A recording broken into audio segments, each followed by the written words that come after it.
The views expressed and the opinions given by the individual host and their guests do not necessarily reflect those of Para-X, its affiliates, or its sponsors.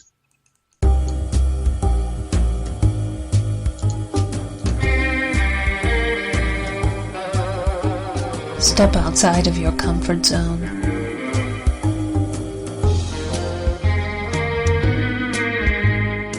See the world with a whole new perspective. Join us and experience the unexplained on the Paranormal View. And welcome everybody right here to the Paranormal View on the Para-X Radio Network. I want to thank everyone for being with us tonight. Those in the chat room and those listening from around the world, we appreciate each and every one of you. Tonight, we got a great guest tonight, and if you do have questions, you can private chat them to either Ceiling Cat, Tabby Cat, or myself, and we will get those answered for you. And I don't see Tabby Cat in the chat room, so you probably can't send her one either. But if you're listening from somewhere else, you can come over to para-xradionetwork.com and just join in the chat. So it's very easy to do. So with that, tonight we have with us Barbara Duncan. Good evening, everyone. And we got Tabby Cat Gash. How you doing, everybody? And we got with us Jeffrey Gould. Hello. All right. Well, because there's probably going to be a lot to talk about, we're not going to, just talk a whole lot here to start with, because I think unless there's any questions that Tabby or Jeff or Barbara's got, I'm going to let you go ahead and introduce our guest.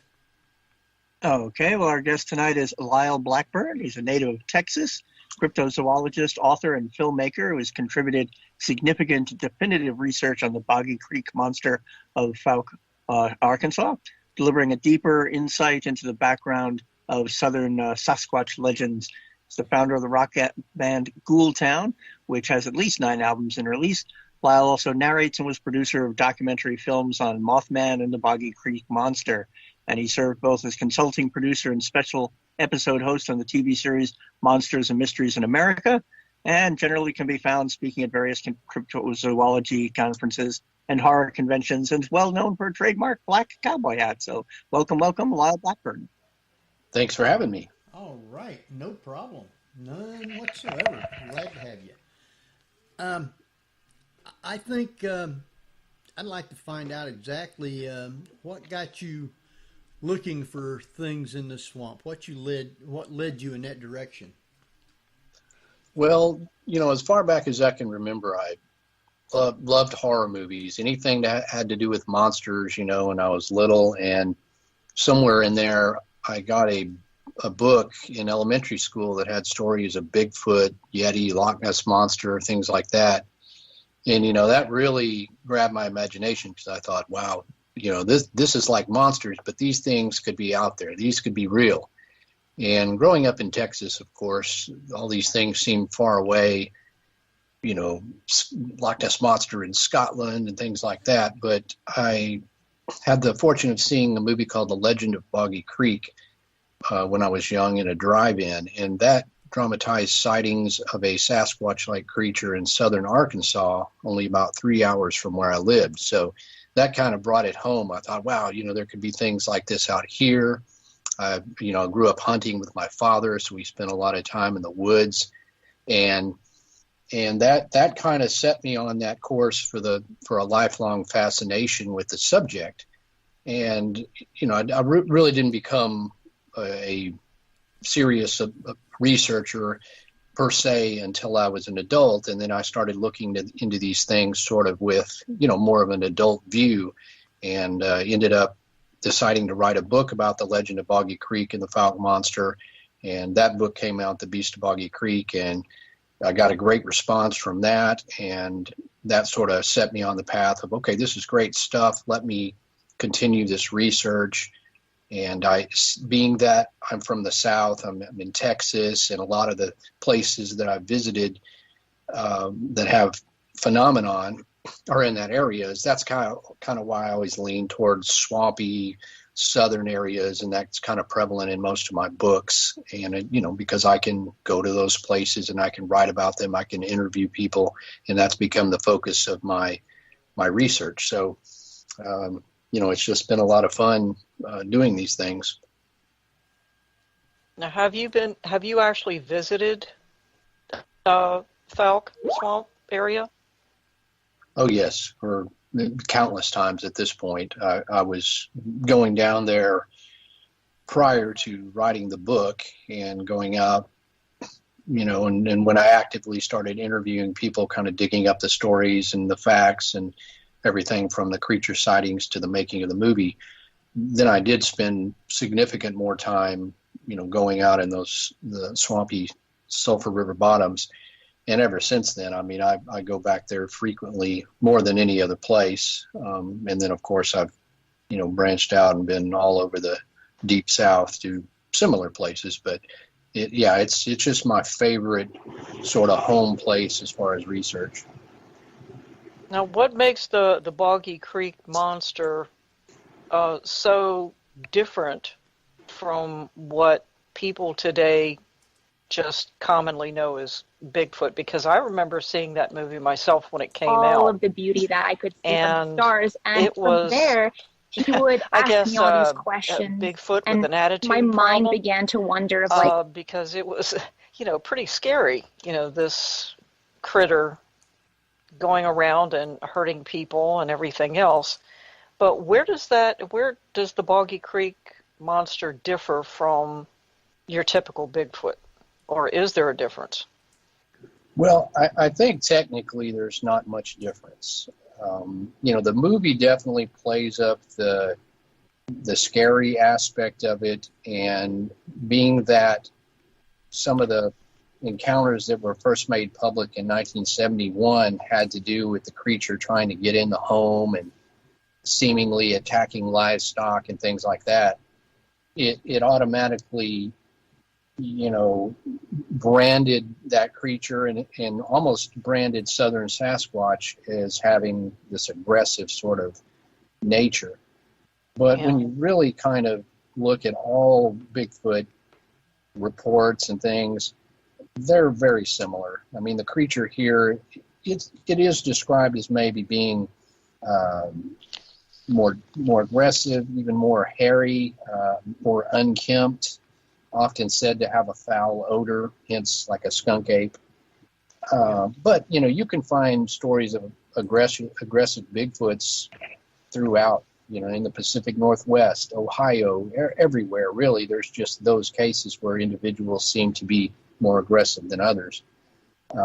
But I think what it boils down to is when a creature like that is seen near a small town, the newspapers called it the Fouke Monster, and then a movie was made, and it's the Boggy Creek Monster. It takes on sort of a personality of its own, as if it's, a very unique thing. But, if you start going around, the skunk ape is in Florida, it's called the skunk ape, and there's plenty of other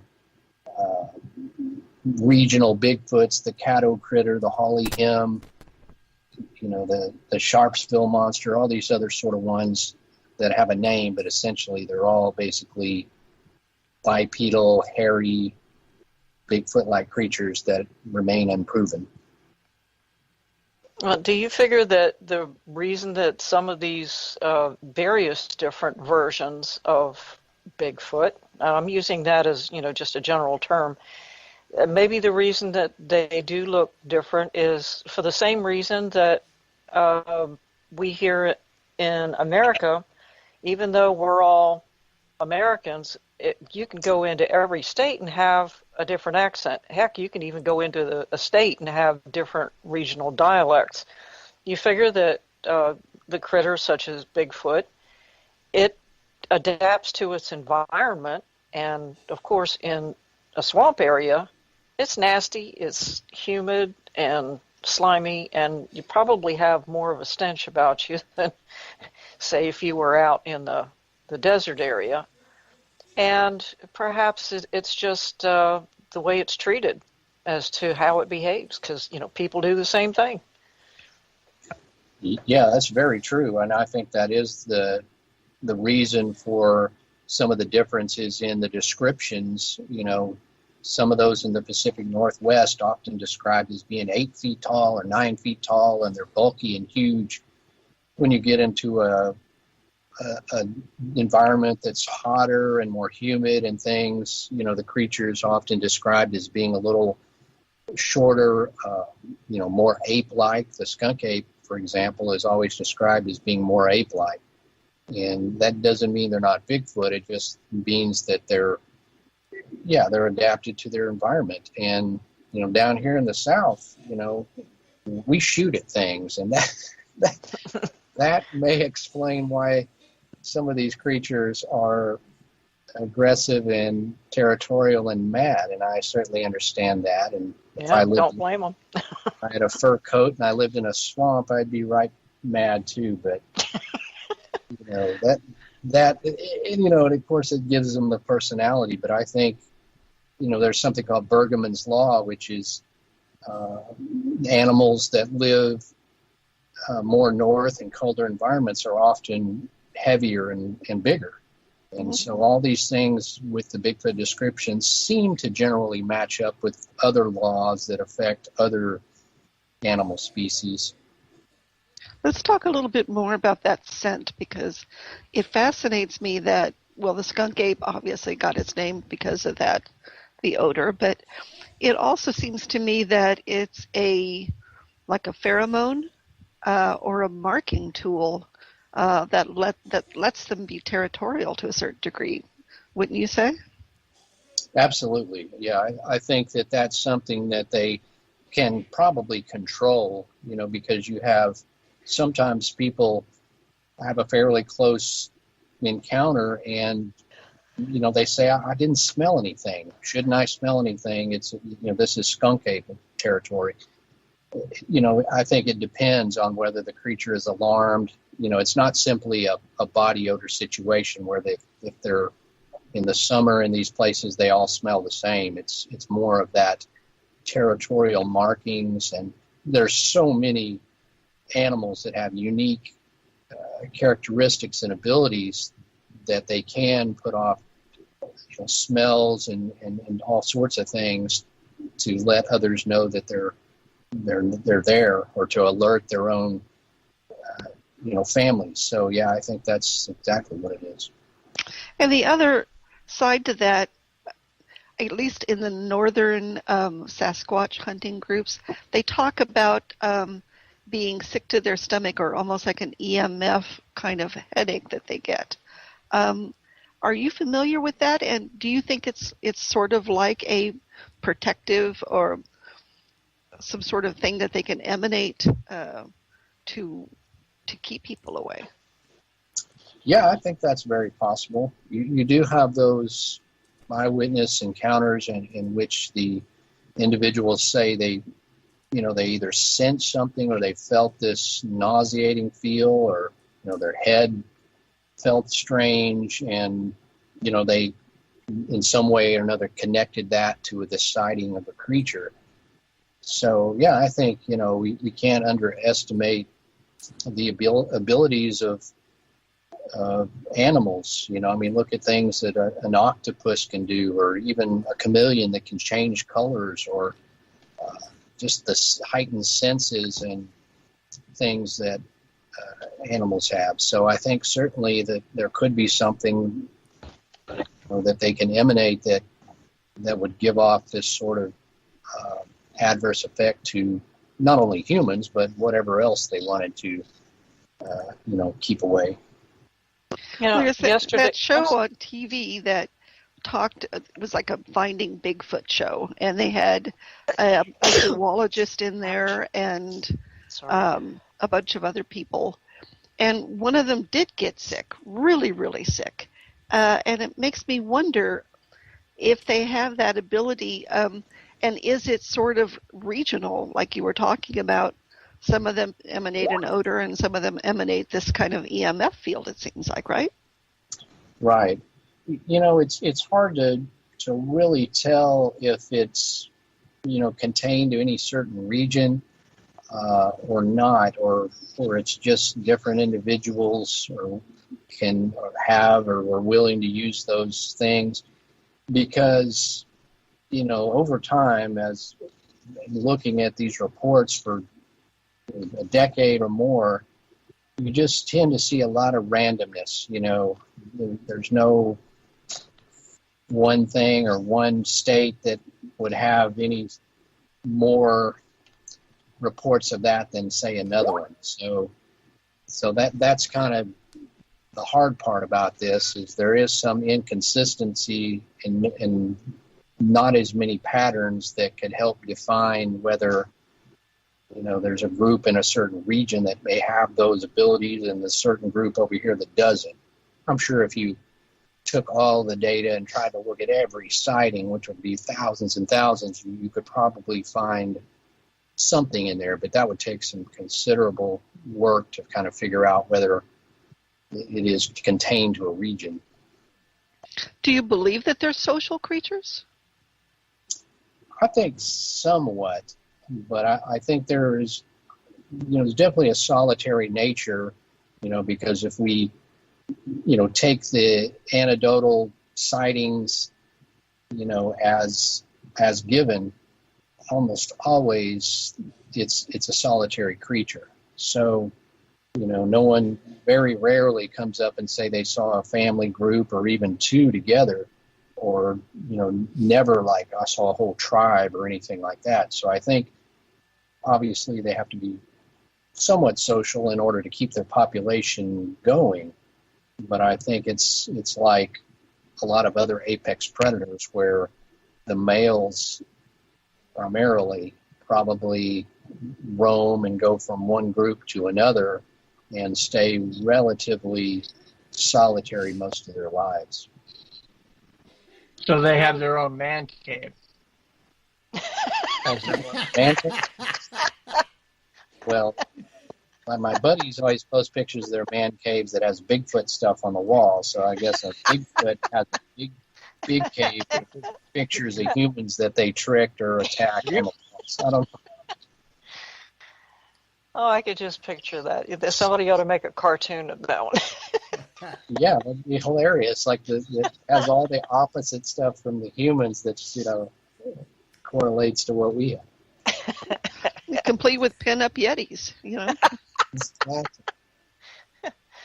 Yeah, look at the fur on that one. You guys ain't right.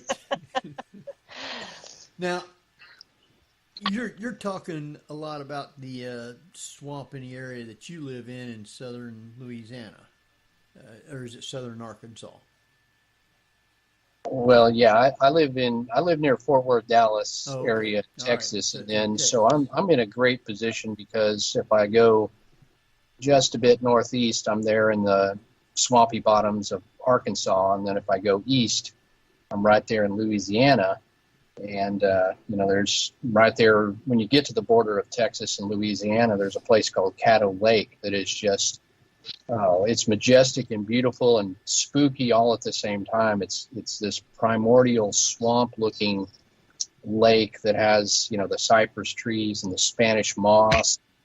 When you get out there in a canoe, I mean, you literally kind of expect a dinosaur or something to just pop out of the duckweed and look at you. So those are great places, and the places where I really love to go and even just canoe around there late at night in the moonlight. And they can be really spooky, obviously, but these are places where people have reported sightings for many, many years. So it's really good areas.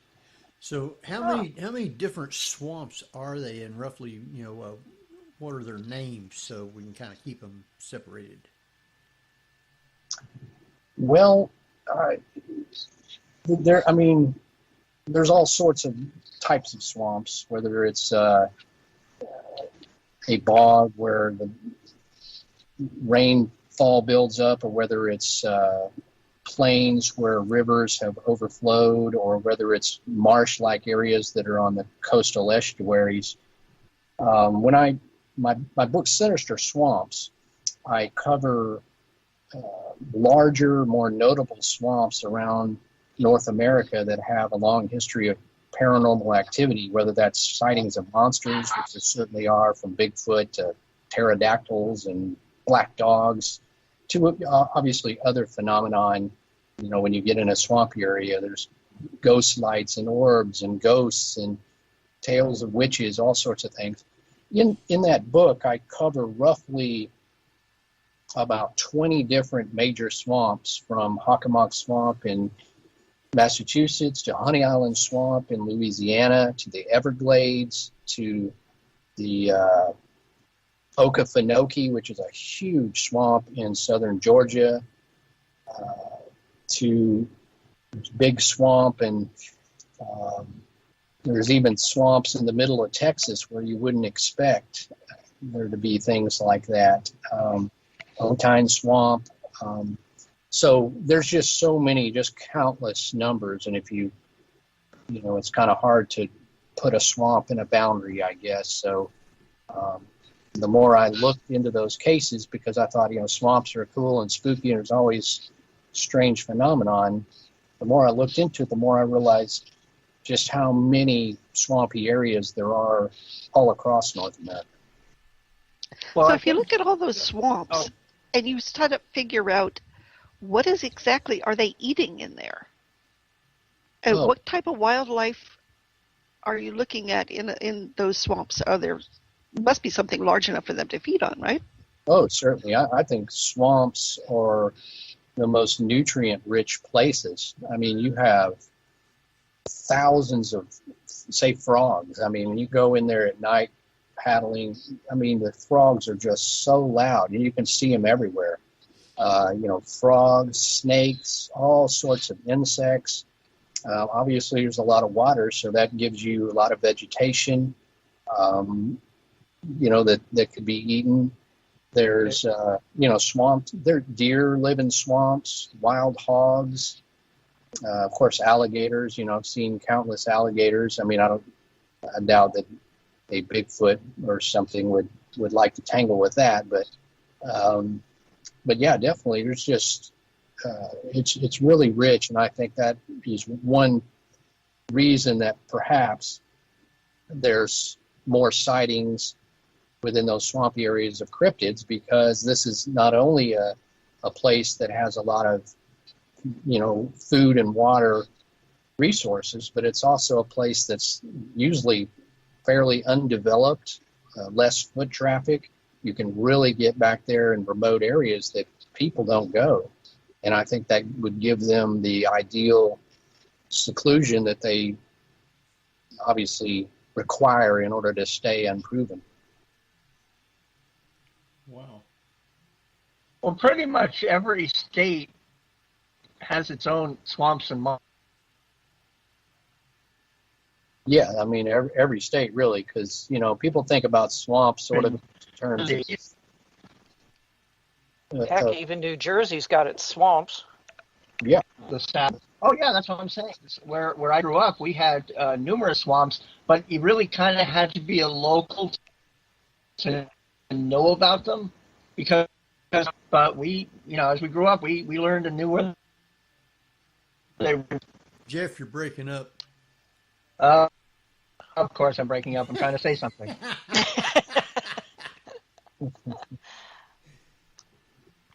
But yeah, you're right. I mean, a lot of these swamps, I mean, if you go into the place, you know, locally, you would learn about things you wouldn't know about, or, you know, that aren't written about maybe even on the internet so much.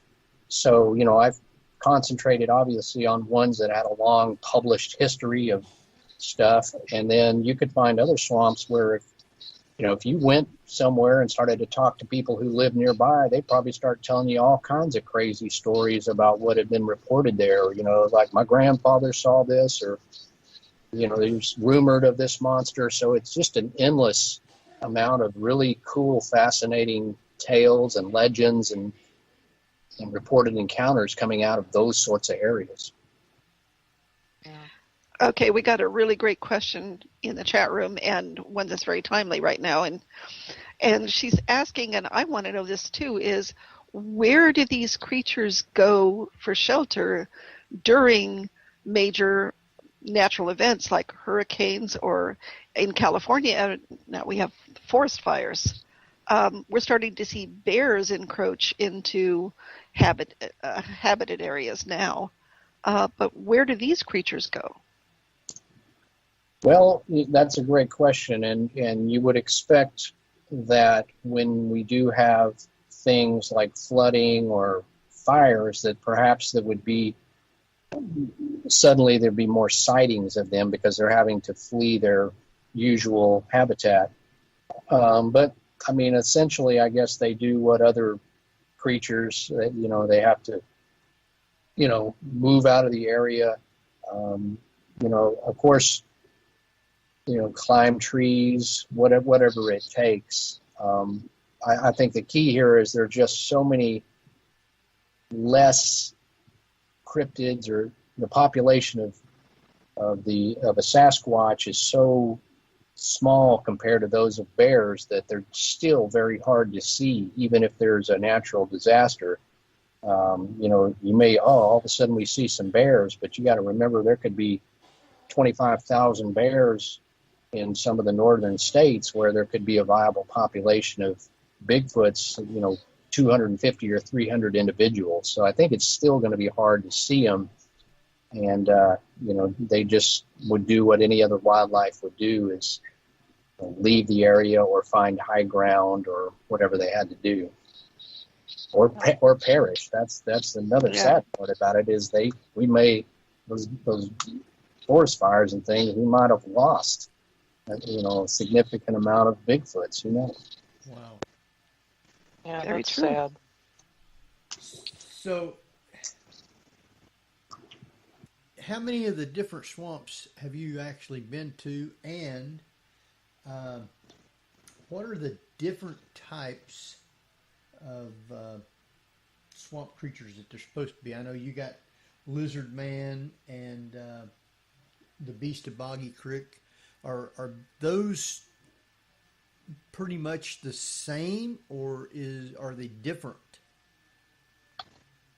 Those are different. The lizard man is said to be a bipedal reptilian type humanoid.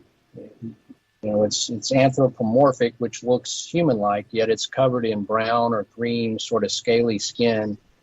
And one of my books, Lizard Man, I discussed the history of a creature called the Bishopville lizard man near a place called Scapore Swamp in South Carolina.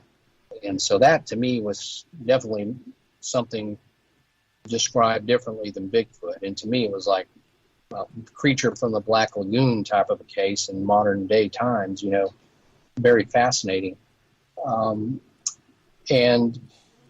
So when I wrote that book, I went out there to South Carolina and spent some time there in that little town of Bishopville and interviewed key witnesses and the sheriff who had looked into that case back in 1988. And from there, I've been to numerous other swamps. I mean, in my book, I'd been to about maybe 15 of those all around that I talk about, and had literally canoed in there or interviewed people or whatever at some time or another. And you get reports of pretty much everything. There's a Hockomock Swamp in Massachusetts. There was a lot of documented newspaper accounts of people seeing what they described as pterodactyls, like pterosaur, flying, leathery skinned flying creatures, in and around that swamp, sort of in a flap. And then I interviewed a guy who saw this huge dog-like creature run across the road one night when he was coming through there he was a prison guard and drove at night. He saw this huge sort of uncanny, creepy dog run in front of him. Then, of course, Bigfoot sightings. There's an area that I covered in Georgia, in the Altamaha River area that the Altamaha River basically runs into a swampy area as it gets towards the coast. And within that, there's a creature called the Altamaha, which is, for lack of a better term, sort of a Loch Ness monster, sort of a creature, a serpent-like thing that has been seen down there for decades in the river and in the swampy areas around that. So, you've got the river monster types. You've got puckwudgies, which are sort of small goblin-like creatures that are said to inhabit swamps. There was what's called black dogs, sort of hellhound-looking things. There is strange sightings of black panthers. I got that in several of the swamps. So really just no end to the sort of categories of cryptids that would be reported in one or more of the swampy areas that I looked into.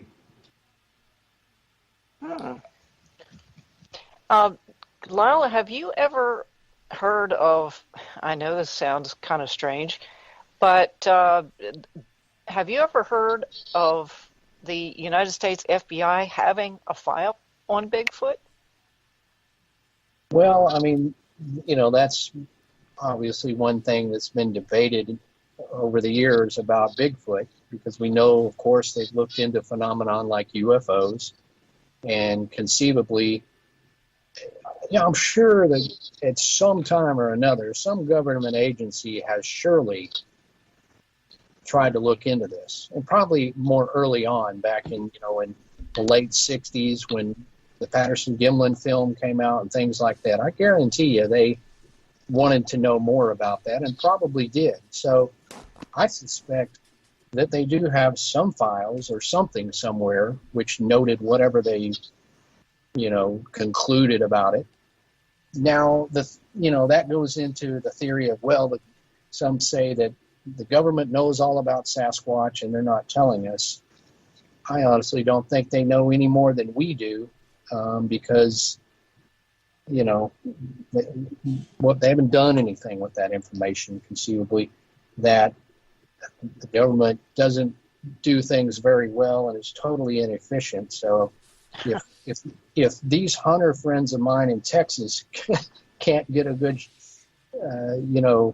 picture of Bigfoot and other things, then I doubt the government could do better than them. And I know some really, really good hunters, and some guys, especially in an area called the Ouachita Mountains that span from eastern Oklahoma to western Arkansas.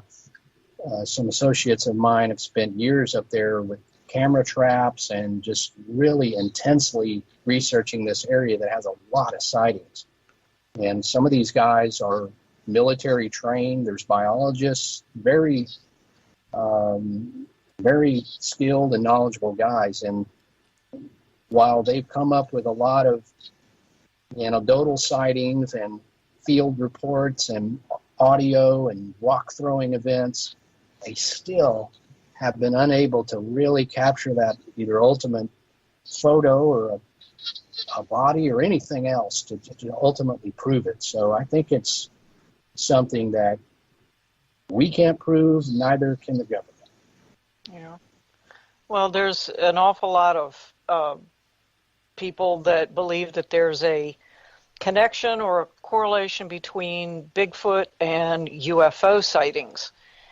And to me personally, I think that's just a little bit far-fetched. But when you think about it, if the FBI did have a file or does have a file on Bigfoot, it's probably somewhere in between the pages of the UFO sightings. I mean, the government still is trying to claim, our research department, such as Project Blue Book, it doesn't exist anymore, which I don't believe. It just has another name. But if Bigfoot does have any kind of connection with UFOs, it would fall under that category of the government looking at Bigfoot as, sounds strange, as being a national security risk. because they consider UFOs to be that. So, yeah, it would make a certain amount of sense. I mean, the government has done strange things before, so why not? Right. And if you kind of look at the golden age of this stuff in the 1970s, all of those phenomenons were interconnected.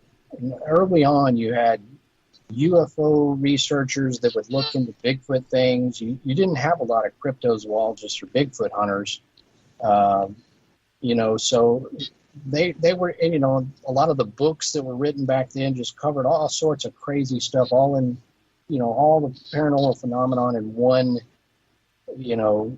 chunk. And I think probably the government at those early times probably looked at it, like you say, in exactly the same way. Or it was like, well, is all this stuff connected? Why are people reporting UFOs or Bigfoots or whatever? Although, in my opinion, I don't think they have anything to do with each other, because, I've interviewed hundreds and hundreds of Bigfoot eyewitnesses, and none of them say, well, I saw a UFO and then I saw a Bigfoot.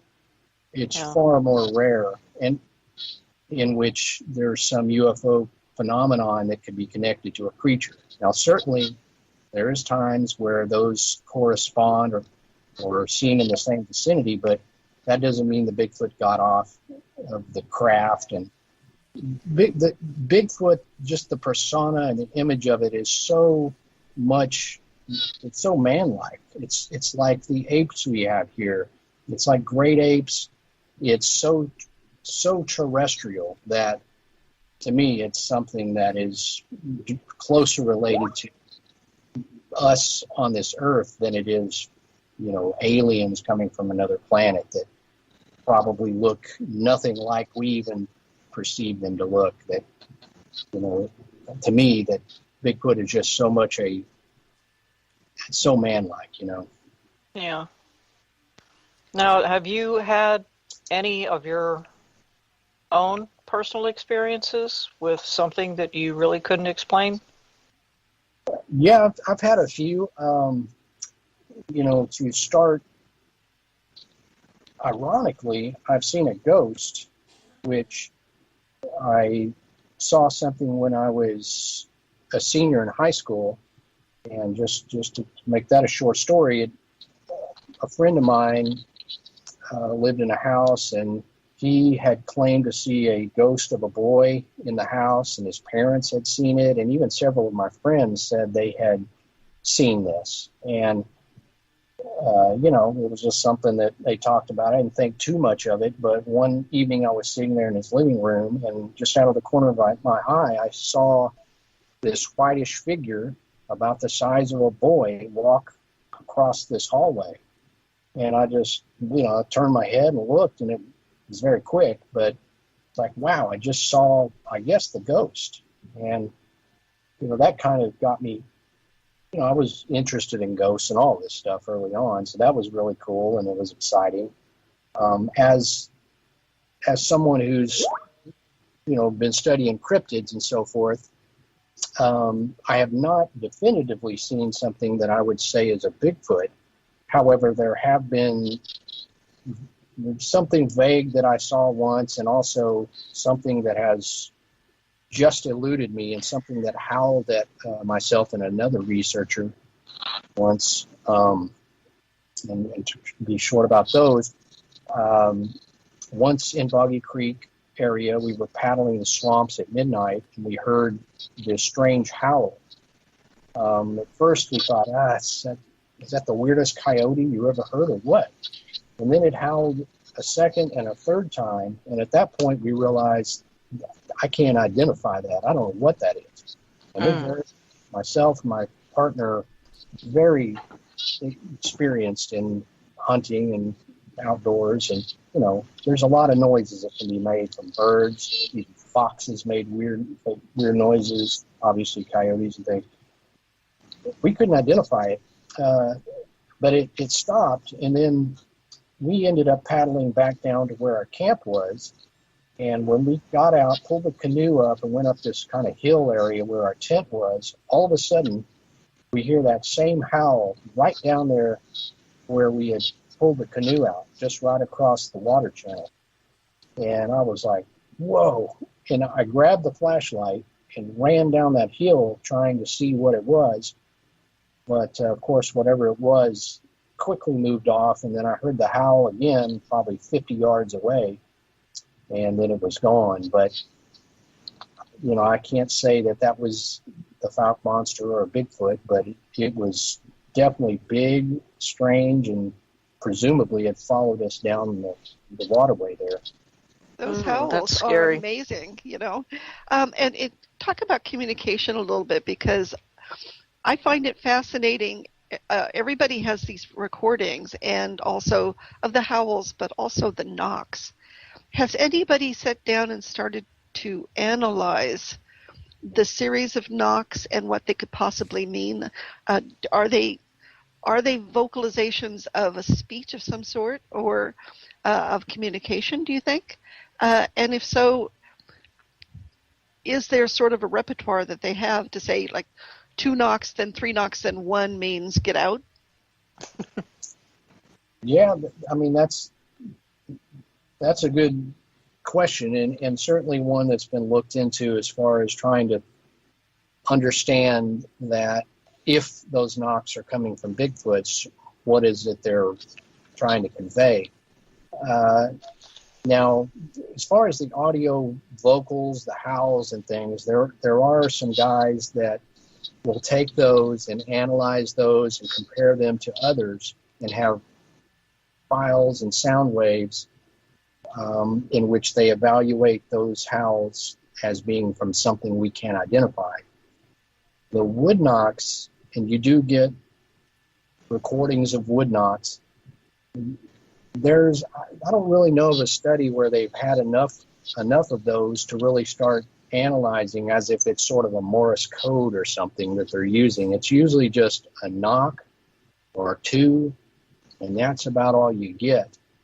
Sometimes if you knock, whatever it is will knock back, but much like most of Bigfoot, there's just not enough data or files or uniform collaboration to try to even decode any of this. And, you know, at best, we just can theorize that if that's Bigfoot making those knocks, obviously they're communicating in some way, whether that's between themselves or a warning to humans. I think probably communicating among themselves. They don't really need to warn us. I wouldn't think. It's just something that if they want to remain elusive, maybe they use the knocks. So, but again, it was rarely, if any, ever have somebody saying they actually saw a Bigfoot making a knock. You just got strange knocks coming out of the woods with no real definitive evidence to say even what's making those knocks, you know. So that's a hard puzzle to solve. You got to figure that Bigfoot are, whether it is actually an offshoot or a cousin to humans, or if it's another animal species altogether, they still have the same instincts that all animals do, even we do, when something is near and we feel threatened or we feel endangered in some way. Then your first reaction is one of 2 things, fight or flight. And a Bigfoot, being so much larger than a human, they're not going to confront a human unless it's absolutely necessary, because they don't know what they're up against, first of all. So, in my opinion, most Bigfoot would be more likely to avoid you, and if they are close by, it's just simply to wonder what you're doing in their territory. They're not going to confront you. They're going to stay away, and let's face it, human beings in the woods, unless you're extremely stealthy, we make a heck of a lot of noise when we're in the woods. You know, we're stomping around, we're talking, we're, laughing and that sort of thing. Bigfoot can hear us a mile away, like most other animals have acute hearing. And they're not going to come any closer than they absolutely have to. So those sightings where people camp out in the woods at night and they hear something stomping around their campsite, they get up the next morning and something's, torn up or knocked over. Most likely it's probably a bear or something like that, but if it is a Bigfoot, they're just coming around to see if maybe they couldn't get a free lunch, just like a bear would. Or they're sizing us up for dinner. Yeah, looking to see. Yeah, we don't know the psychology of a Bigfoot yet, and I'd hate to anthropomorphize something that we don't know anything about yet. No. But it's fascinating because, and Lyle, maybe you can address some of the shows that are on television right now. How much of it's true and how much of it's just sensationalism, but some of it does talk of Bigfoots in packs and chasing people and very aggressive. And do you think that that's more common now, or is it an aggressive behavior because humans are encroaching into their area more? I don't think it's necessarily more common, and you got to be careful which TV shows you're deriving information from, because some of those more sensational ones, if you will, are the least credible. It's TV, and as well, it's not to say that the researchers themselves aren't credible.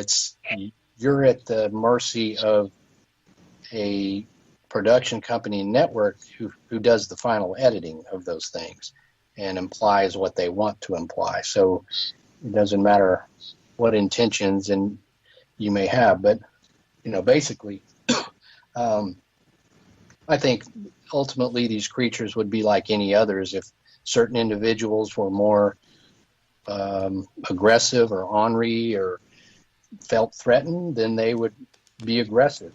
And certain ones may be more calm. So, I think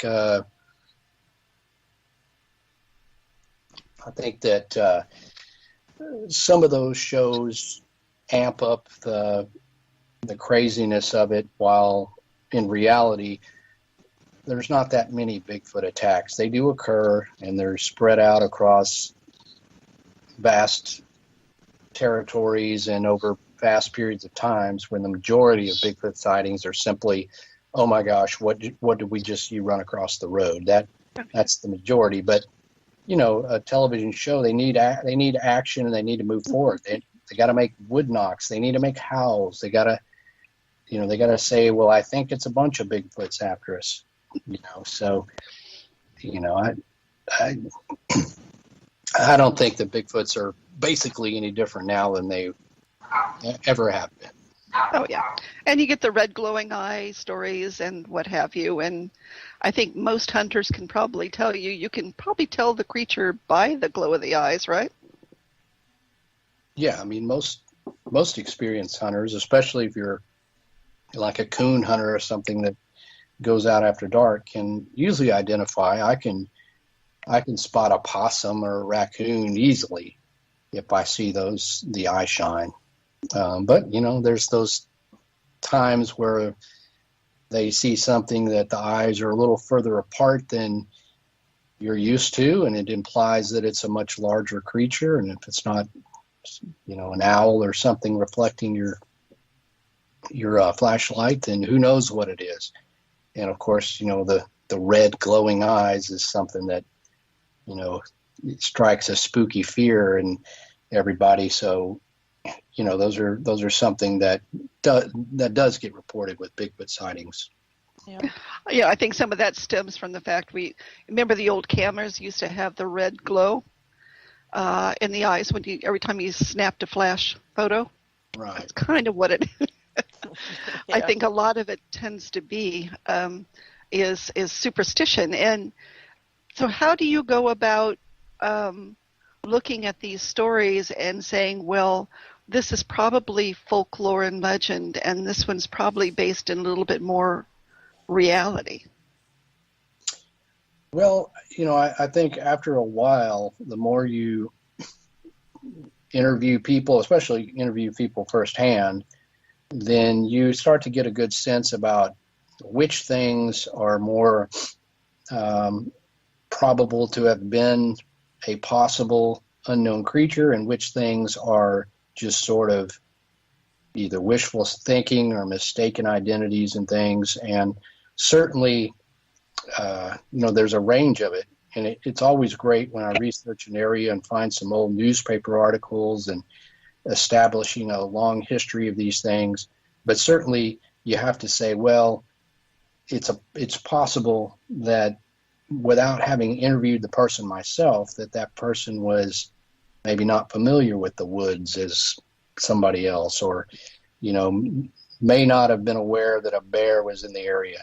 So, the best thing for me is when possible, if I can interview a witness firsthand, meet that person, and really get a sense of, whether they could discern the difference between Bigfoot and other things, then, those are the ones that you could say, well, okay, there's something to this. And that's really what keeps me there. I wouldn't say that, I just believe every Bigfoot account that I ever hear. That's not realistic. But there's those ones where you interview somebody and you may get to know this person. In a few cases, I've gotten to know them. I got to know their family, the circumstances of the case, for example. One where two sisters in Florida were driving north from the coast in mid-afternoon and saw this upright, hair-covered creature just basically stride right across the road in front of them in full daylight. And I interviewed both these women. I met them, and I can guarantee you they're not lying. And they didn't believe it was a person in a costume. And where they saw it, you kind of rounded a corner, and that's where it was. It would not have been a good place to run across the road because you could very well be hit by the car if you were a human trying to trick people, for example. These girls absolutely saw that, and it was daylight, no mistake. And it's those kind of encounters that keep me on the track saying, okay, I can't explain that. There is something to this because these two individuals saw it, and there's others like that where I'm like, this person absolutely saw something that I can't explain. And those kind of keep you on. The ones that you feel are legend or folklore and everything are great too, because they, it's great for the story and fascinating that people see these things, but there's the key ones that keep you on the track. So you say if you sent me out in the woods, I would probably not be able to tell the difference between an ET and a Bigfoot either. It's So with the problem, I guess, it comes down to, are you finding, like we do in the paranormal field, there's an awful lot of first-time or neophyte hunters out there that simply just don't know what they're doing and are getting all confused by what they're actually seeing? I mean, that could be, I never want to imply that I'm an expert in this because people, say, oh, well, in newspapers will interview me, and then there's a story that says Bigfoot expert says this. Like, I never call myself an expert. All of us are basically, just doing our best, and can't prove anything than anybody else. But certainly when you're talking about experience in the woods and familiarity with different animals and different circumstances in the day and the night, I might think if someone who's been hunting for 25 years tells me about an experience, and usually they're like, I never believed in Bigfoot. I thought it was, nonsense. But then I was in the woods and, well, this person, I'm thinking, okay, they're probably not mistaking something else because they are very familiar. Whereas if I get a report, the first time I went camping, I've never been out of the city, and I went camping and we saw a Bigfoot. They may have very well saw a Bigfoot, yes. but I probably wouldn't stake my life on that one. I would put it on what I would consider somebody familiar with the woods and everything else. So, every encounter, depending on the person, is going to stack up different as far as the credibility meter. But I do think that people are legit. They see stuff, and they're not making it up. I mean, certainly you do have those cases, but in most circumstances, they just, man, I saw this. I think it was a Bigfoot. Wow. See, that would be me. I'm a glamper. I will shut the camper door and open a bottle of Chardonnay. That'd be it.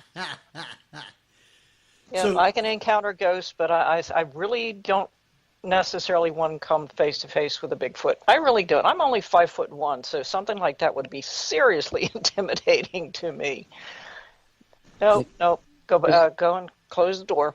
So you say, I think that's what another thing is. A lot of people come up, nonchalant. Oh yeah, I saw a Bigfoot. It looked in my truck window. In reality, I mean, you just like you're thinking. Could you imagine seeing something, a 7-foot tall, hairy, rough-looking, powerful-looking thing you've never seen? Like, just think about a gorilla you've seen in the zoo, but this thing is standing upright. It would be far more scary and traumatizing, I think. Yep. There wouldn't be any sort of like, oh, well, yeah, I saw that. It would shake you up. And that's another thing. When I interview a witness and they are shaken up, even when they're retelling the story, and that's happened many times where they are literally upset. That's the reaction I feel like is legitimate, because if you saw something like that, it would be flipping your world upside down, Yeah. So you say these two women was going north on the coastal highway in Florida?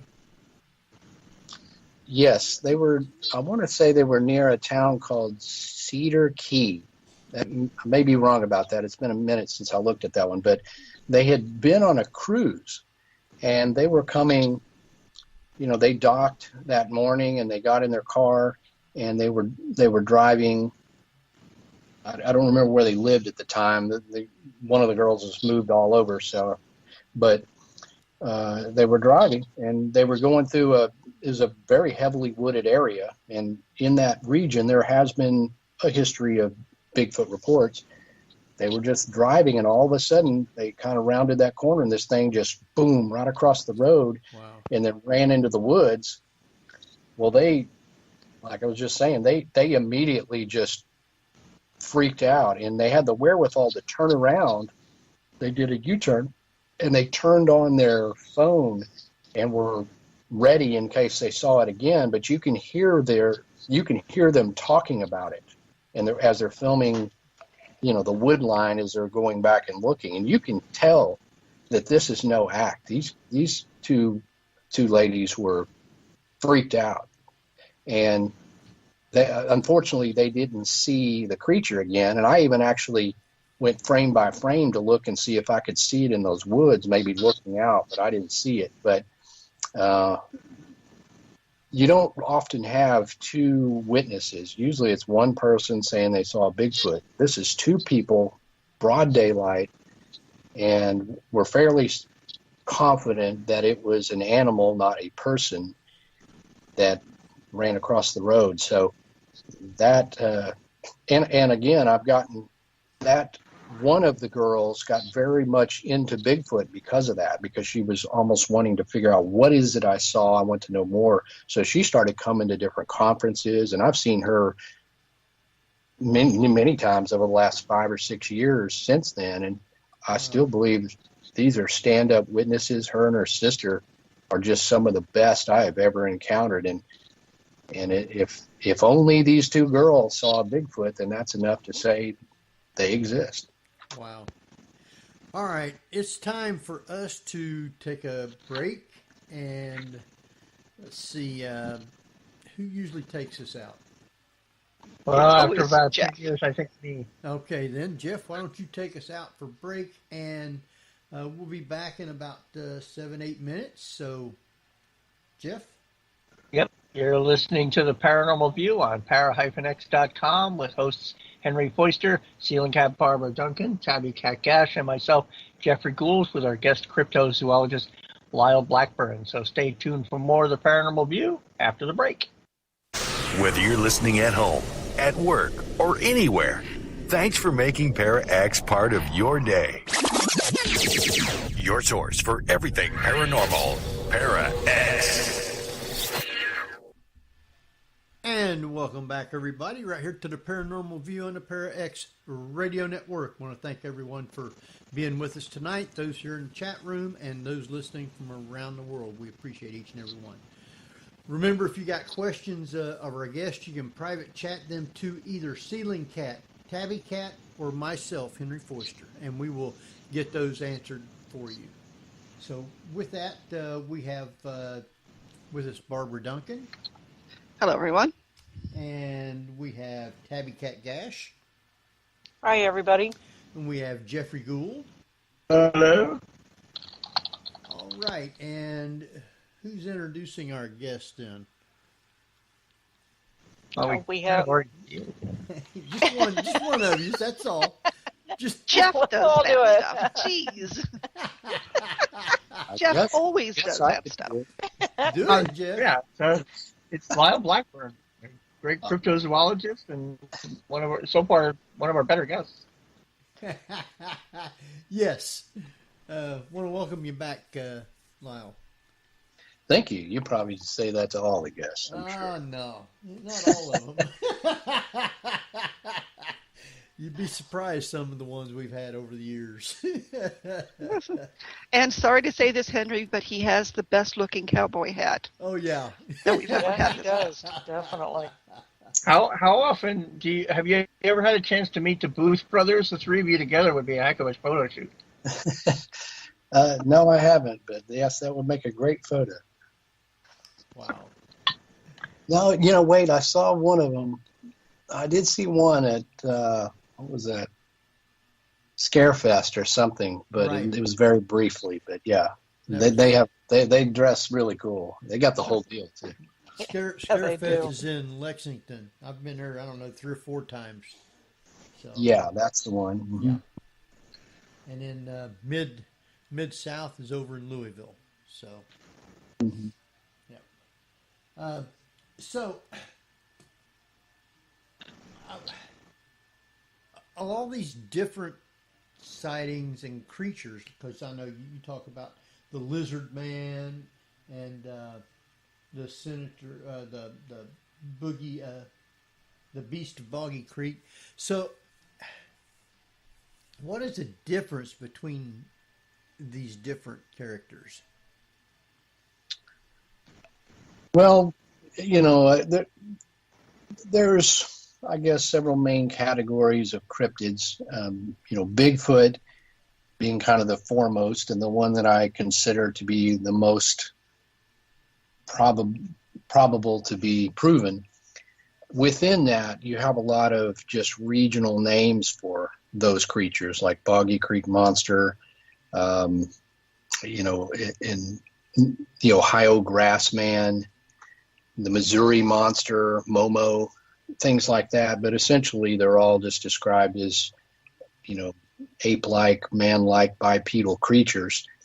Then you have things like the lizard man, which is more of a reptilian humanoid sort of thing, not to be confused with alligator people, which sort of, there's some legends in Florida of something that's a little bit more alligator-like than humanoid, I guess.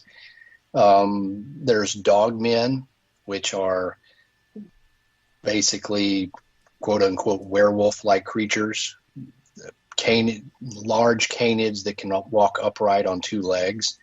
Gotten a lot of reports. It seems like a rash of reports of dogmen lately that can come from really anywhere. There was a concentration in Wisconsin back in the mid-'80s that kind of ramped up to become the focal point, but I've had plenty of people say they've seen dogmen things in Texas and Louisiana and other places. Then you have the river monsters, which are aquatic sort of beasts, from serpent-like to snake-like, sometimes described as being Loch Ness monsters, so to speak, but usually there's the white river monster, the Altamaha river monster that I talked about earlier. There's ones like that. Of course, the chupacabra I get asked about a lot because I'm in Texas, and there's these mangy, four-legged, canid, dog-looking creatures, coyote things that are called chupacabras, even though it's a confusing term because chupacabra was originally applied to a cryptid seen in the Puerto Rico and Latin American countries back in the mid-90s. And then the U.S. media took that name and gave it to these four-legged creatures you see. I'm sure people have seen the dash cam video on some of these shows where it shows that weird-looking dog running in front of the cop. And these are things that are out there and kind of still remain to be certain what they are.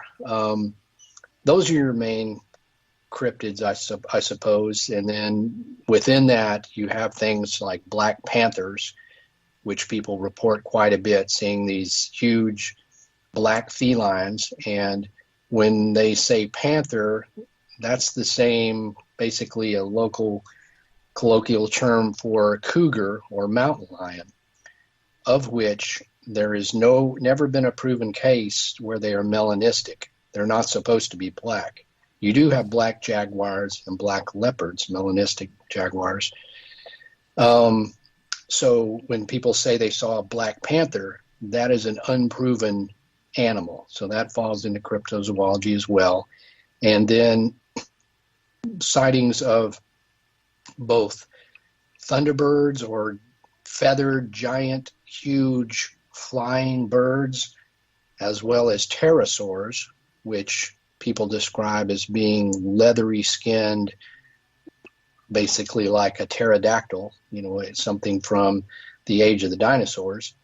And, I've investigated those kind of sightings. I mean, some people in Oklahoma, 2 pairs of witnesses say they saw what looked like a pterodactyl fly over this area near Oklahoma City. And there again, those people were not making this up. And both sets of witnesses did not know each other, and they reported this thing within the same time period.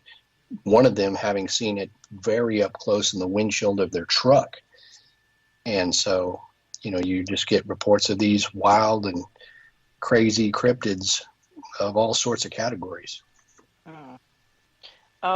Lyle, we've got a question from the chat room.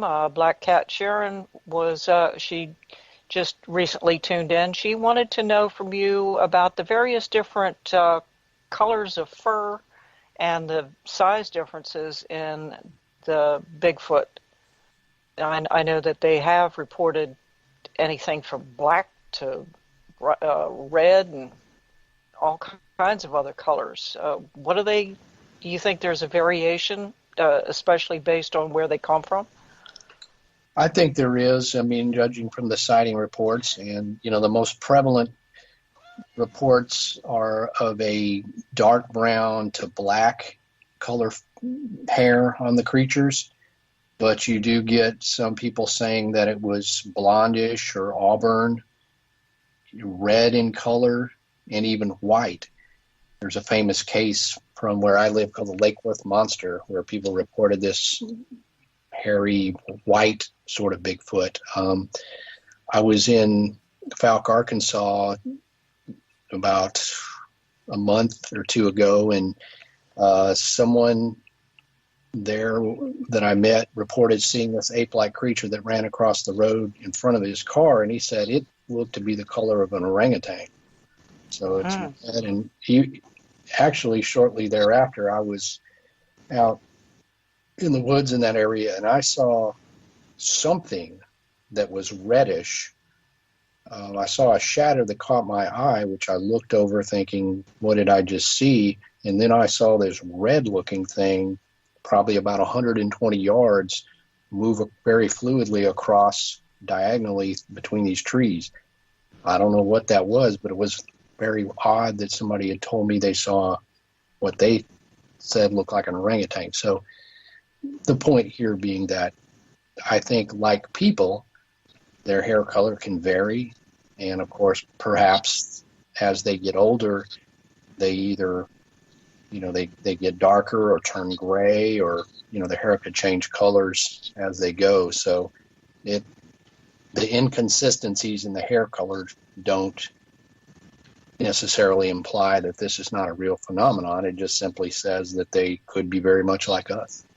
Yeah. So why do you think that there is, from what I understand, no one has ever reported finding a body of one of these creatures, or where they might have been buried in a grave or something?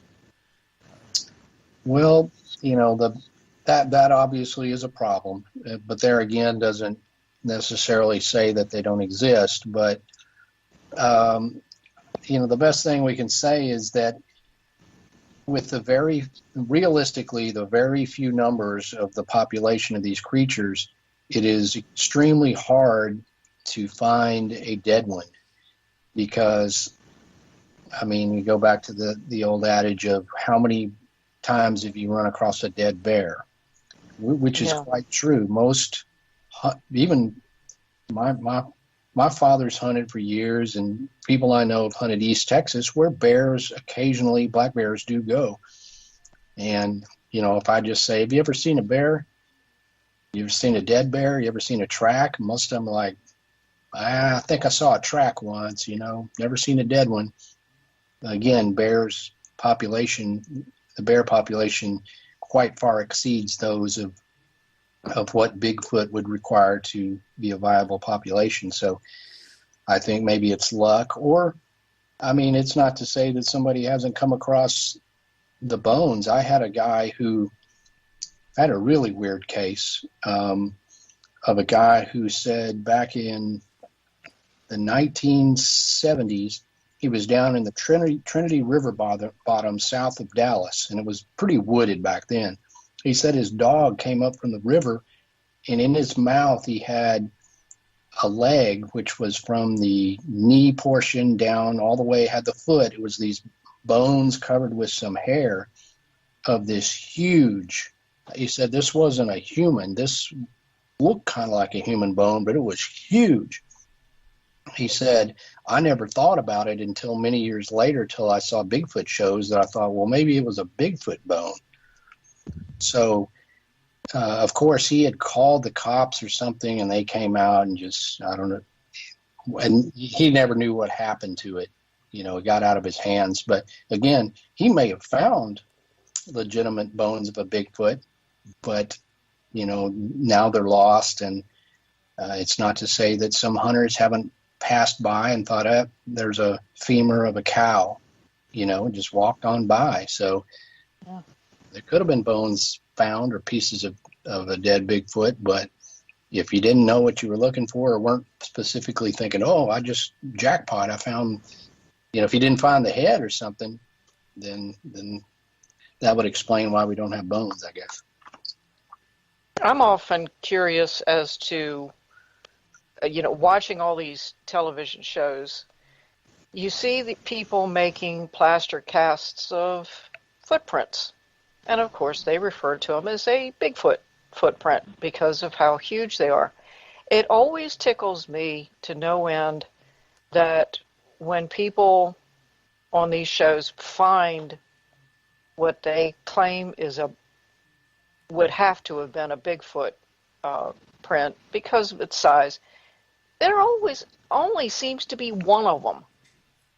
What, a Bigfoot only hop around on one foot? I just find that so interesting that rather than finding, like 3 or 4 of them along a riverbed or on a slightly muddy side road or something, that they only managed to find one good one.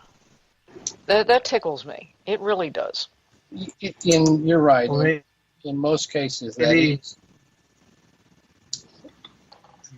However, there are a lot of cases where a trackway was found, and there could be, there may be only 3, but there could be 20. And I've had people who had a cast and say, I cast this, and then I'll say, well, were there more? Well, yeah, this is the best one, so I cast this one, Now, of course, I would have taken thorough pictures and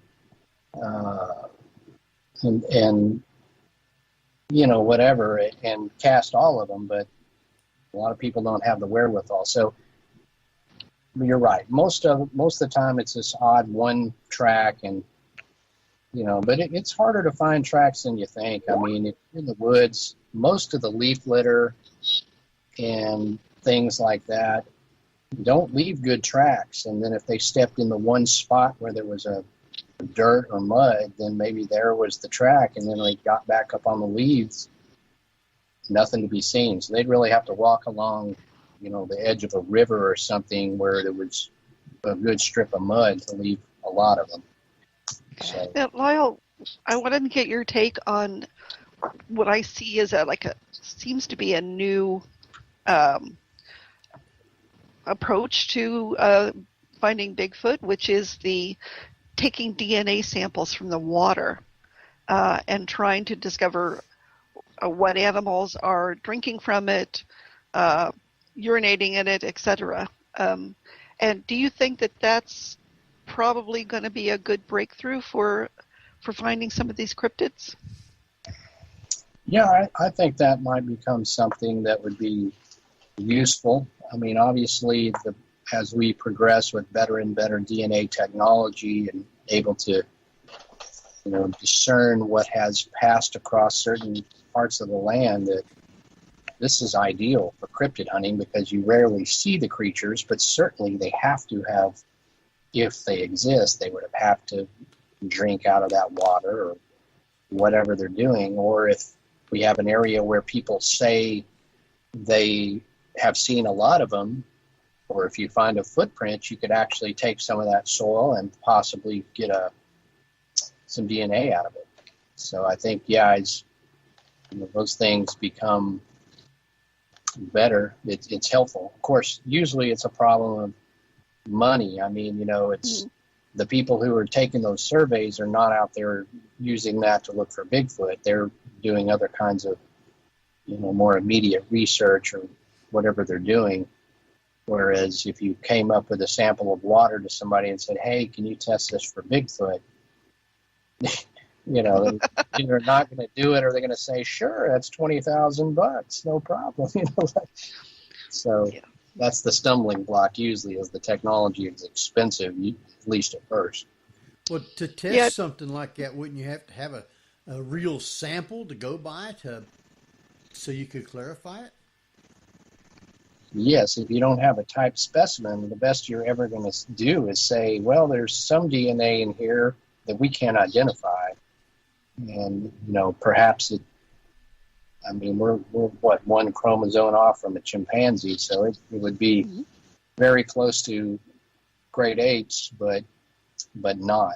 And there's cases of hair samples that are like that, where the best you can do is say, well, it doesn't match any of the local flora and the local fauna, but you don't have a Bigfoot hair or Bigfoot DNA on file. Well, you can't. That's not going to prove it. Only give you a clue that maybe something strange is there. Yeah. Well, any scientific research has to have a control first. Yeah. And so if you don't have something at least to compare with, how are you going to know if it's a Bigfoot or if it isn't just a degraded sample or a contaminated sample or something like that? So I guess until DNA testing gets a lot more far advanced, it's still kind of a hit and miss as to whether or not they're going to find anything. Right. I mean, I think ultimately, without a body at this point, it's just nobody's going to accept anything short of that as proof. I mean, you know, I don't care if it's a very clear picture. Somebody will say that's hoax. You know, I mean, the CGI capabilities we have and Photoshop and everything else is so advanced that, you know, even the DNA thing, without that sample. So I think if Bigfoot or any of these other cryptids are to be proved, we're going to need bodies. That doesn't mean I'm advocating to go kill one. I'm just saying that's the reality of proving these at this point, probably. Sure. Before it gets too late, I really want to ask you about this, and that is, you were an executive producer on a documentary called The Mothman of Point Pleasant. And I'm curious as to what conclusions you're coming to as to whether or not Mothman is a cryptid or is it something more supernatural? Well, yeah, the Mothman case is fairly unique because it does kind of encompass so many of the different paranormal categories, from cryptid to UFO phenomenon to the whole Men in Black thing that was going on in Point Pleasant back when those original sightings were taking place in 1966 and 1967.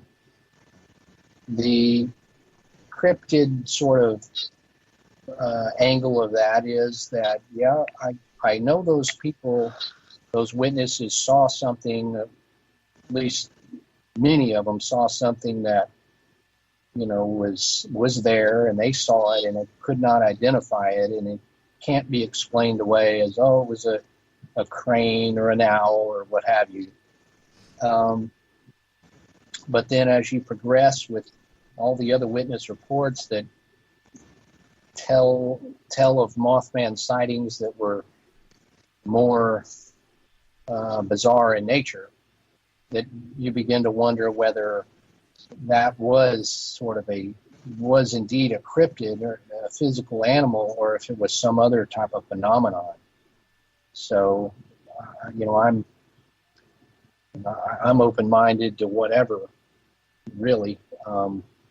So I don't have a great answer as to what the Mothman is, other than to say there was a very, very strange phenomenon going on in Point Pleasant, West Virginia, starting in 1966, perhaps not sooner, of this winged entity that quite a number of people saw in conjunction with other strange phenomenon. So I don't have any sort of one theory for it. It could more so be a combination where people did see some sort of a strange bird or an out-of-place creature that was of huge proportions, and then other people saw other things, and they were all then linked together because they had been seen in one spot. So it could be a combination of things, really, that built up the whole Mothman legend.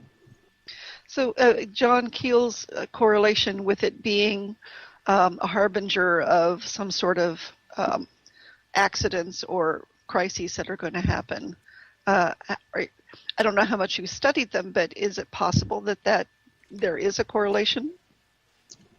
Well, I mean, possible, because, you know, there in December of 1967, the Silver Bridge, which spans from the little town of Point Pleasant, West Virginia, over to Ohio, collapsed, and 46 people died in that river.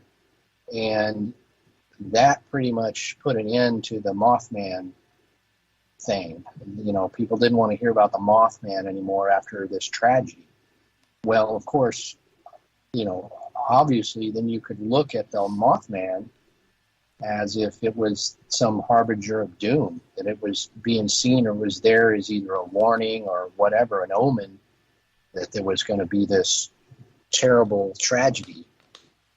And, you know, of course, there's rumors that someone saw the Mothman on the bridge just before it collapsed, but that's kind of hearsay. But there's always been harbingers of doom, range from all sorts of entities, but certainly the sort of winged humanoid seems to fit very well with our, with folklore and with legacies of these kind of harbingers. So I don't know, that's another thing that just really makes it an amazing case because, and especially great that John Keel was there to document that and put forward all these theories. So again, I think if it wasn't a harbinger of doom, it sure was there at the right time, I was unaware of the MIB correlation with that. Oh yeah, there was. There was a woman named Mary Heyer that wrote a column in a local newspaper, and she began to write a lot about the Mothman sightings. And according to her, some men came into her office one day, and they were these generic-looking government officials or whatever they were, and told her to stop. Don't look into this anymore. Don't write about it. And it shook her up pretty bad.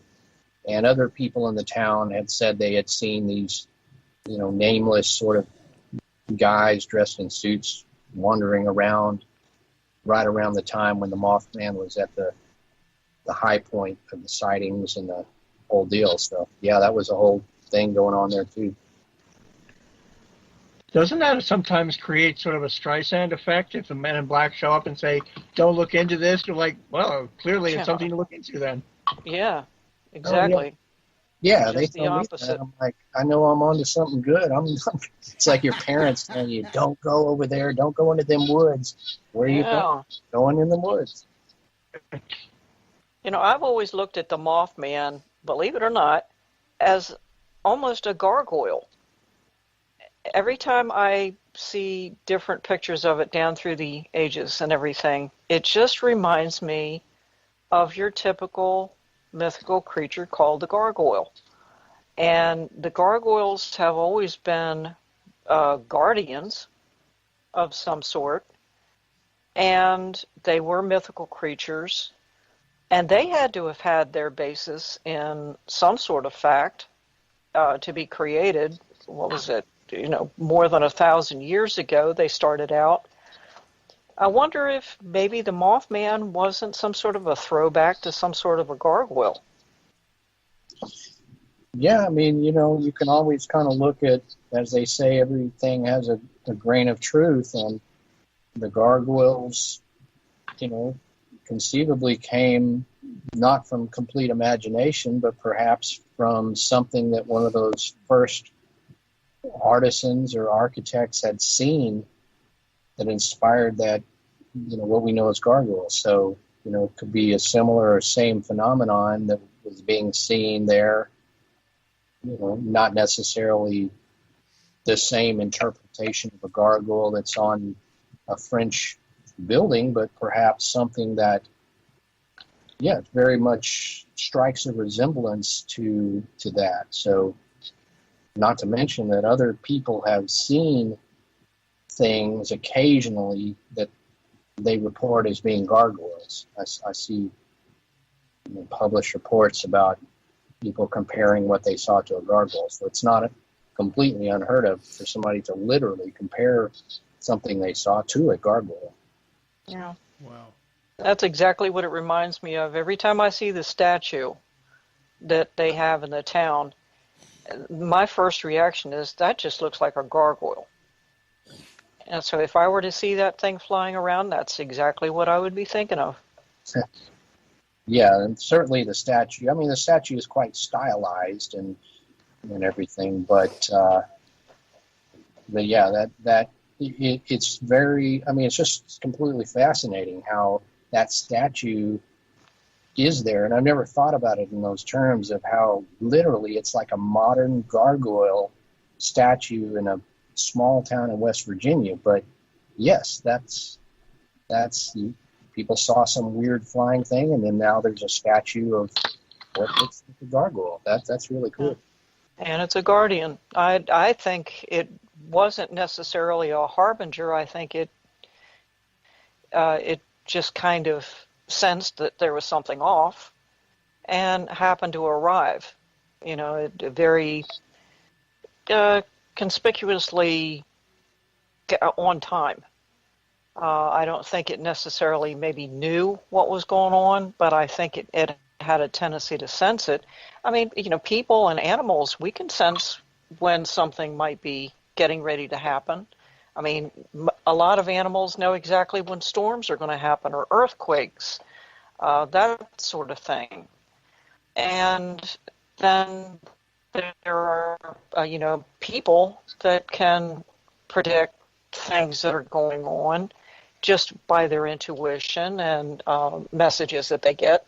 So why not something like the Mothman? And who knows that maybe that Bigfoot doesn't have almost the same feelings or the same way of being in the sense when somebody is in their area, not necessarily by sight or smell, but general overall animal intuition that there's something going on, and they either check it out or they avoid it.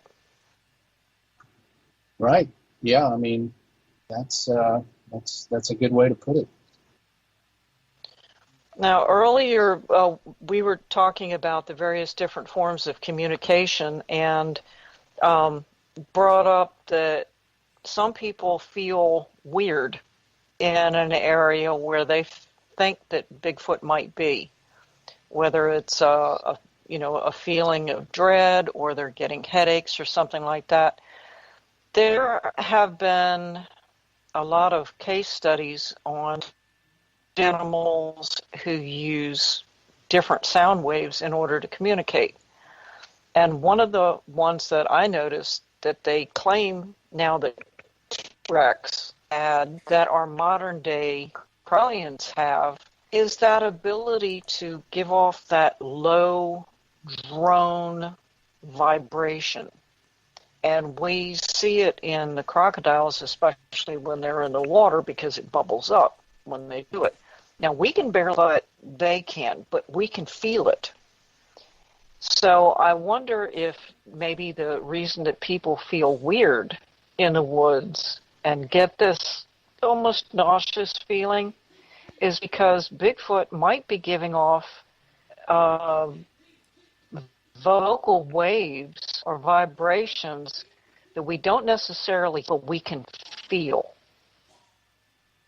And that might be a way of their communication.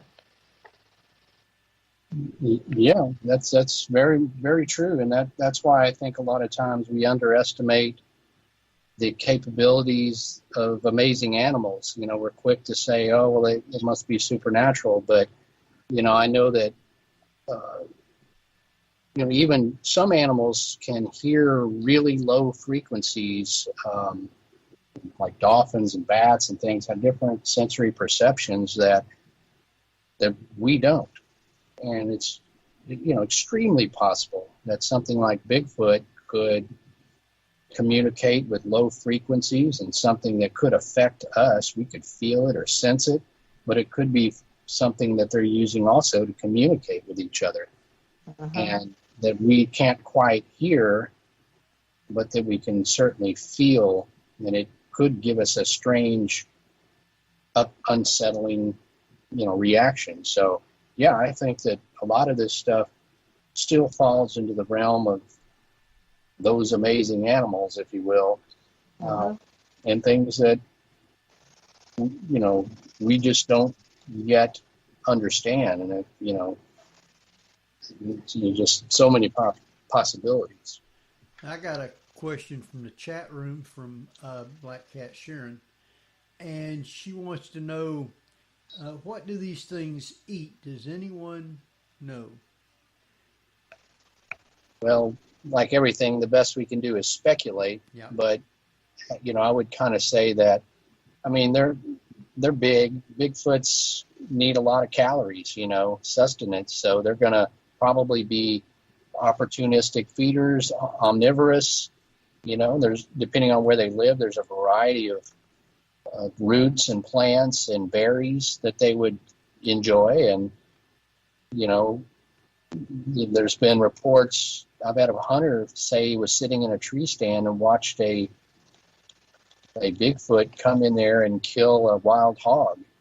So, of course, there's plenty of hogs here in the South.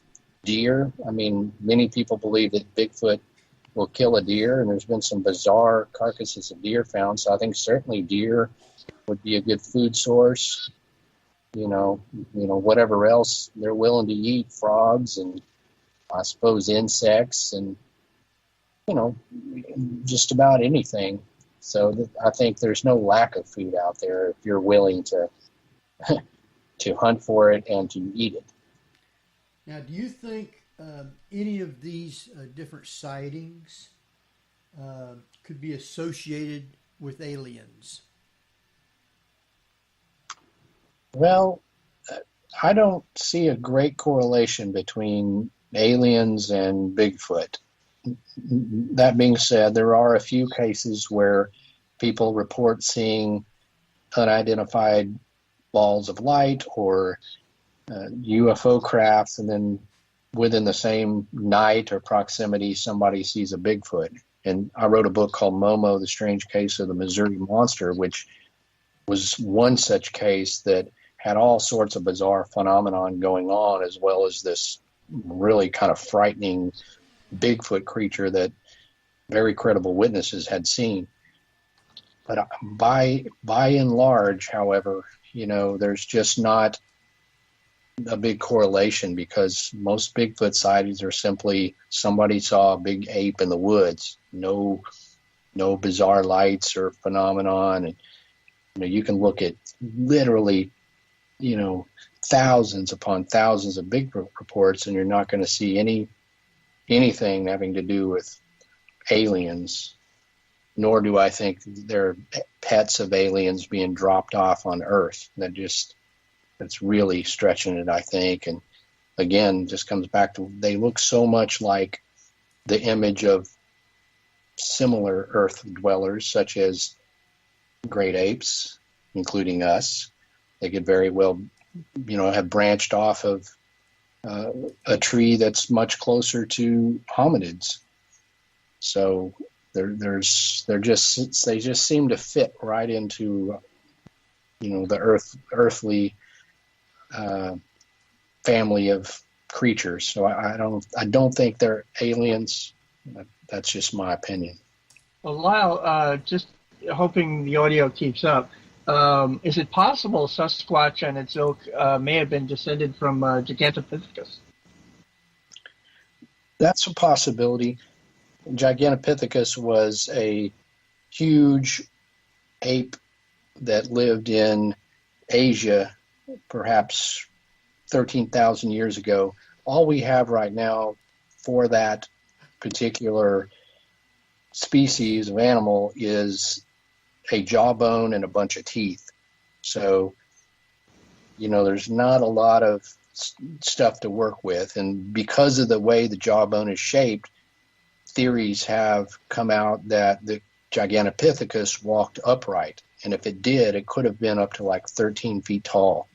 And if the creature had come across the Bering Land Bridge to North America when that was, you know, not underwater, then that might explain, you know, the presence of apes in North America. So it's a good theory, but again, it's a lot of speculation because we just don't have much in the way of fossils, which also coincidentally answers the question of how come we don't have any Bigfoot fossils.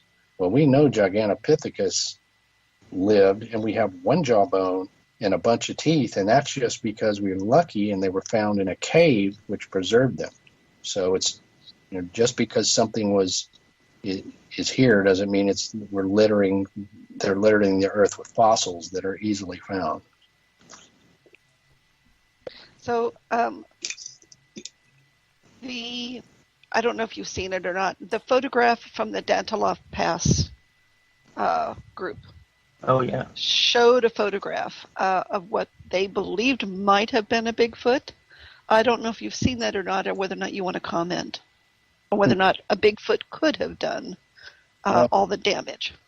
That was a television show that co-opted a photo that had nothing to do with those people. They didn't take that photo. Really? Okay. I believe from Ivan Marks. That was just TV hullabaloo that puts this together. It's unfortunate because some of those television shows are seen by so many people that it becomes now, something that's widely thought of. Of course, that doesn't mean that there can't be a theory that maybe a Yeti or the Almas Russian Bigfoots didn't get them, but simply that TV show made all that stuff up about the photo. That's incorrect or fake. But I don't think that was caused by Bigfoot.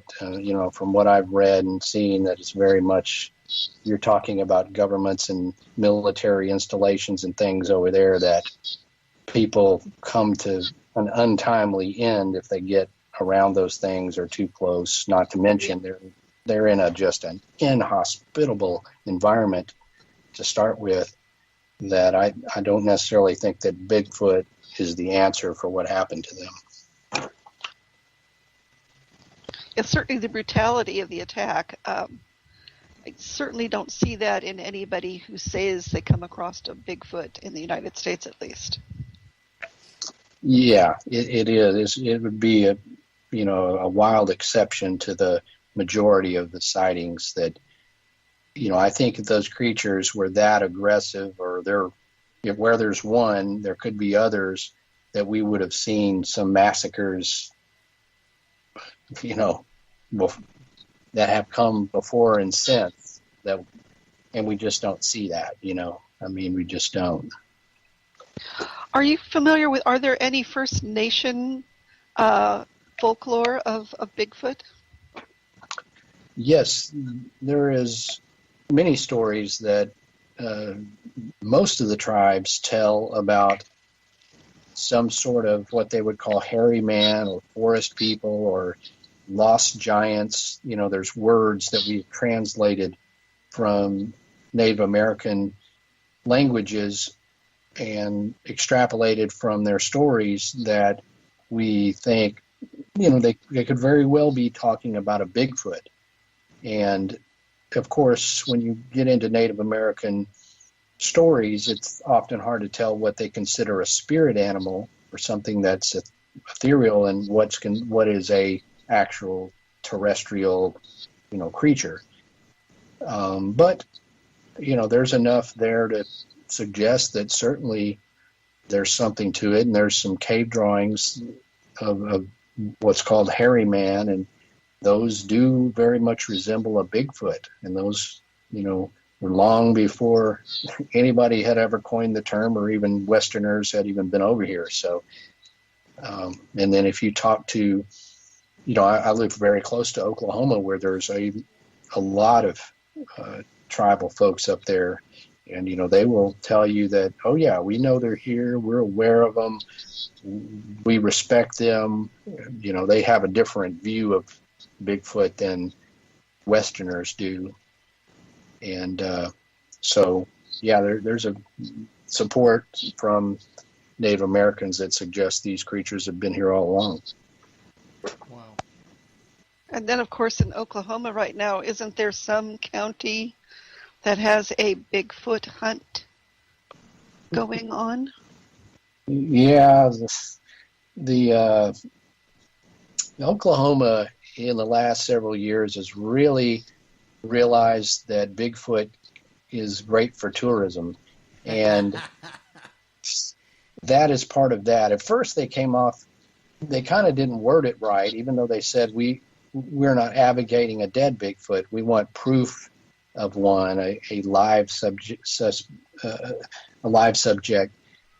They had to come back and kind of correct that. Look, we say hunt, but we mean hunt for evidence. We don't mean like hunt one, please.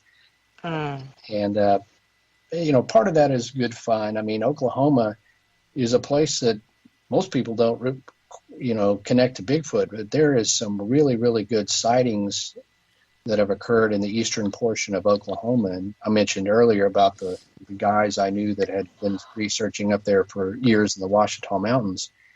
And, I've written in my book, Beyond Boggy Creek, I write a lot about some of the Oklahoma history.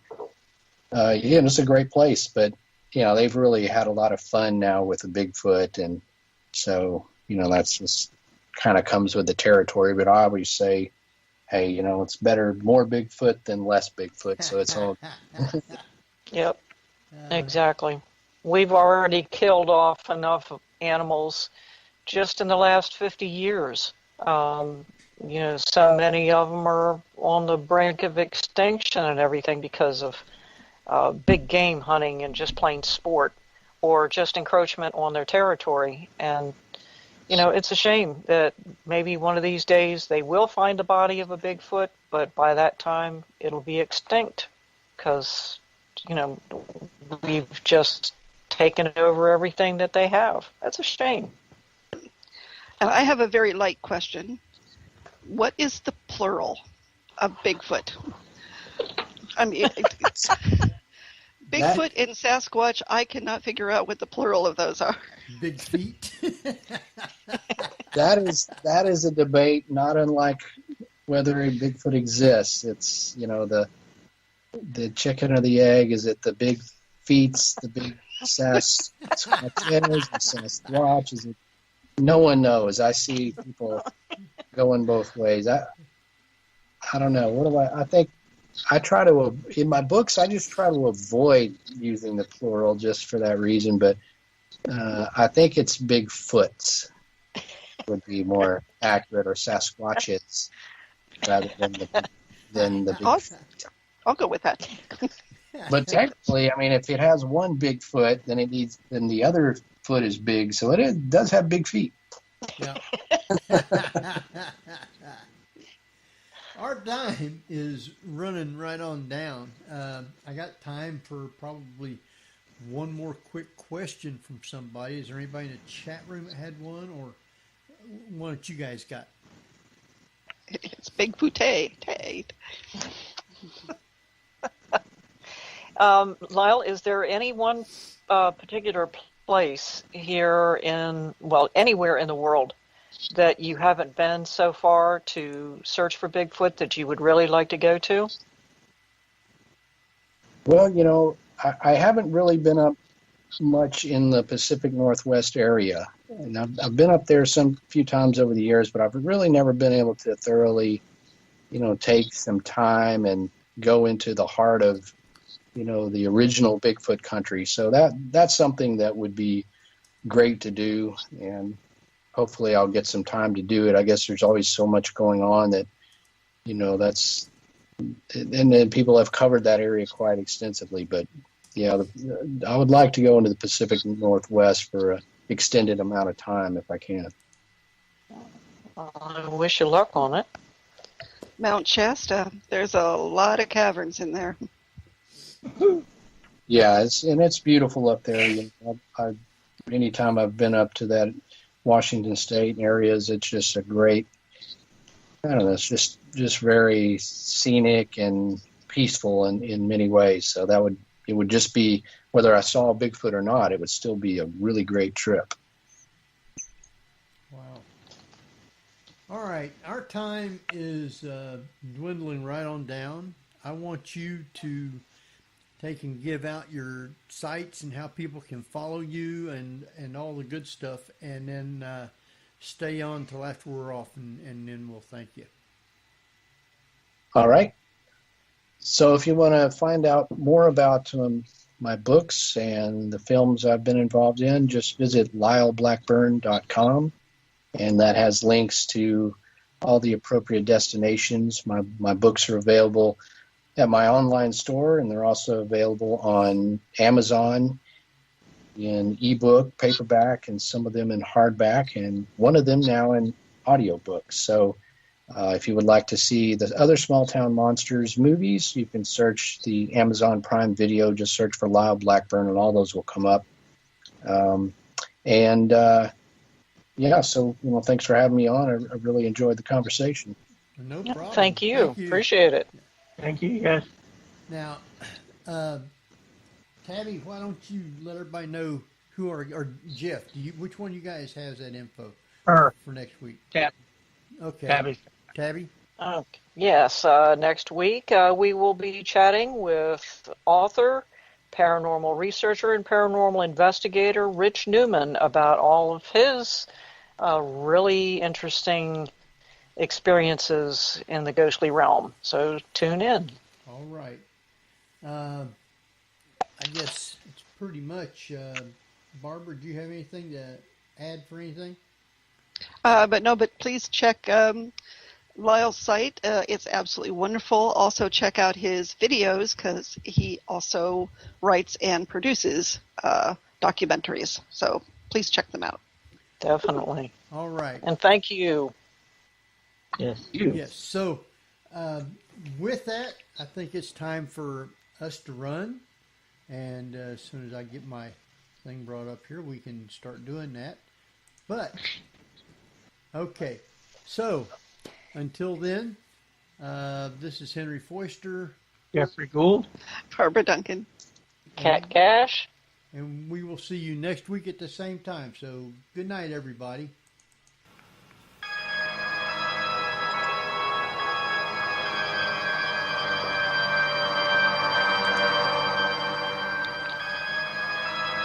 You've been listening to the Paranormal View on the ParaX Radio Network. Join us again next week at the same time for more of the Paranormal View.